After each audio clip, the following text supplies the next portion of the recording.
हरे कृष्ण कृष्ण कृष्ण हरे हरे, हरे राम राम राम हरे हरे। यह सुंदर अच्युतष्टकम भौतिक अस्तित्व के भय को दूर करने के लिए बनाया गया है। जो व्यक्ति इंद्रिय तृप्ति को त्याग कर इस मंत्र का पाठ करता है वह जन्म और मृत्यु के सभी कष्टों को त्याग देता है। अच्युताष्टकम।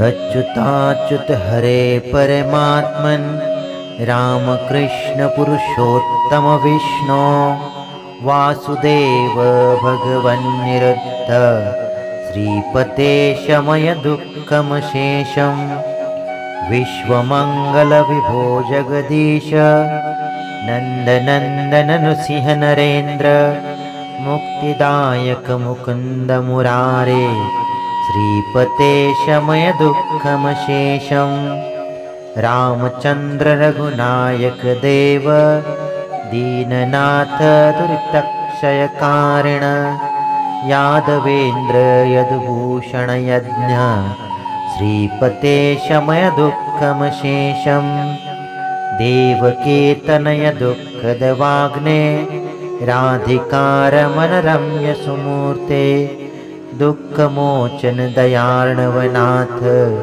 श्रीपते शमय दुःखमशेषं गोपिकावदन चन्द्रचकोर नित्य निर्गुण निरंजन जिष्णु पूर्णरूप जय शंकर सर्व श्रीपते शमय दुःखमशेषं गोकुलेश गिरिधारण धीर यमुनाश्च तटखेलन वीर नारदादि मुनिवंदित पाद श्रीपते शमय दुःखमशेष द्वारिकाधिप दुरंत गुणाब्दे प्राणनाथ परिपूर्ण भवारे ज्ञानगम्य गुणसागर ब्रह्मन् श्रीपते शमय दुःखमशेषं दुष्ट निर्दल देव दयालो पद्मनाभ धरणीधर धारिण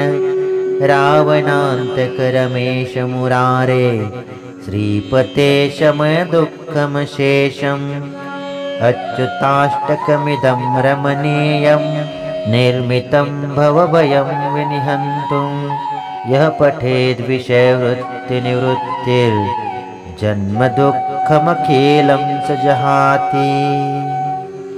इति श्री शंकर भगवता पादकृतम् अच्युताष्टकं संपूर्णम्।